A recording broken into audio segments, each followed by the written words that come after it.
Hey kids. So as a traditional programmer, traditional SharePoint programmer turned Power Apps developer, there's one thing about the transition that I have to admit has always bothered me. And that's the lack of callable functions within Power Apps. I mean, of course, we have the pre-packaged functions that we can call, but I'm talking about custom functions, things we normally put either as an inline JavaScript or a part of a class structure somewhere that will allow us to reuse code in a more efficient way. Power Apps does not have this, and it's always been one of my peeves. And so I was trying to find a way to build this in somehow.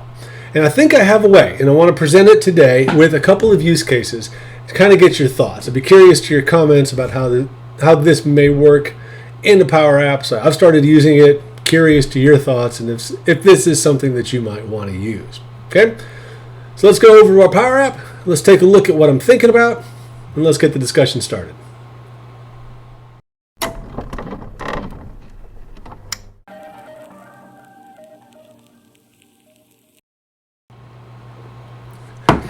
Okay, so there are a couple of scenarios that this comes up in that I kind of want to give a bit of context to show how we're doing stuff. The first is the idea that I have multiple controls on my screen that do similar things. So I've set up 3 buttons as one example. A common area that I've seen this in my apps is, on visible does one thing to initialize something on a screen, and then there's a timer that does some refreshing.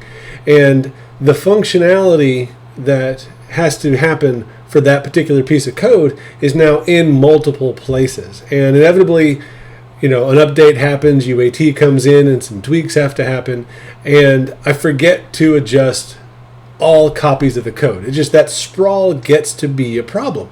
And my goal with this was to sort of quell that code sprawl that is spread out between different controls. Okay?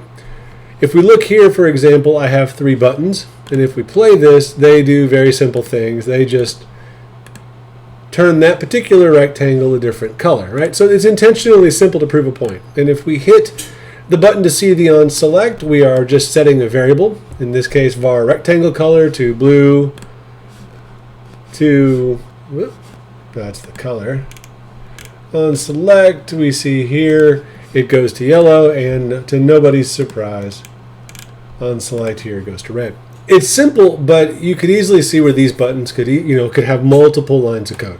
So how do we have it so where these different controls all call from the same code base? In other words, let's call one function that rules them all.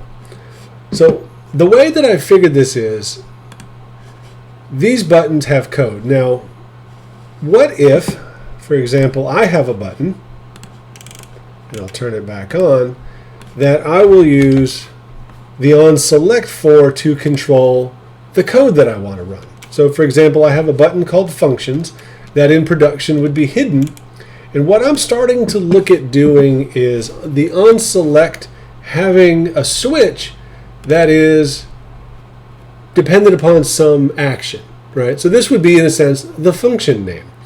And it would play off different values either within the app or versus other variables that we might set. In this case, it's really simple. I just have one action. That action would be a text string, and it's blue, yellow, and red. So these would be the functions. And you see here it will set that var rectangle color. So having this, how do we make this into a function? So we have this one set of code here based on now var action. So if I go to my button, for example, instead of set var rectangle to blue, I set var action equal to blue, and now I call select button functions as main. So I'm using the select function to call the onSelect of my functions button. So I'm using the buttons onSelect essentially as a pseudo class that will contain all of my functions as I might need it. So now if we hit play, I click blue and the rectangle turns blue. How does this help our reuse? Well, if I take this, now my yellow, I have my var action being set, and the code base on the buttons are all very similar. I set var action to red, or whatever color I need, and I just simply call the select. So in a sense, this is a long way around faking a function. I have variables that are my parameters, and I have a variable that is essentially my function name. That translates, if we see here, to the switch value, so where I have var action, blue, and then whatever code I need to run, yellow, whatever code. So this is intentionally simple, but it does allow for that expansion. So if you have, you may have multiple buttons. You may have, my example with these is, I do a lot of multi-screen forms, and it's one long form, of course, but it does different things depending on the screen. I hate having to have one save button on every screen that has a little chunk of what I'm trying to save. My goal is I have one button somewhere in the app, and I just call back to that button, and that will contain all of my code. Now, some of you might be thinking, there is a problem in referencing controls on different screens.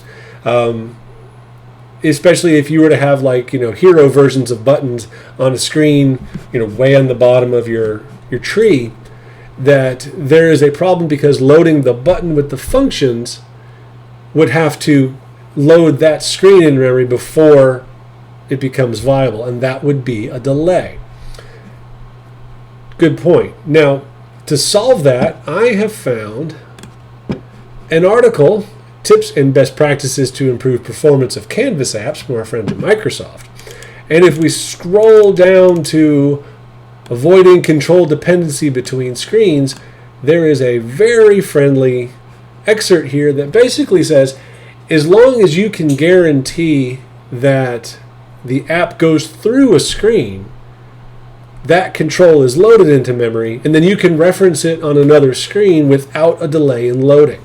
So what that gives us, if we put this functions button, if they're all self-contained on a screen, fine, put them on the screen. But if you're going to reuse them over multiple screens, have that button on a screen that is loaded first. Your start screen logic may change that, but if your app is constructed with a single point of entry, in my case S main is always my default, then putting the button on that screen loads my functions into memory. I don't have a delay in reusing it later on, and again, best practices for Microsoft, that is allowed. So it's not exactly functions. I'm sorry if you were hoping for a great class structure here, but this is right now the closest I've gotten.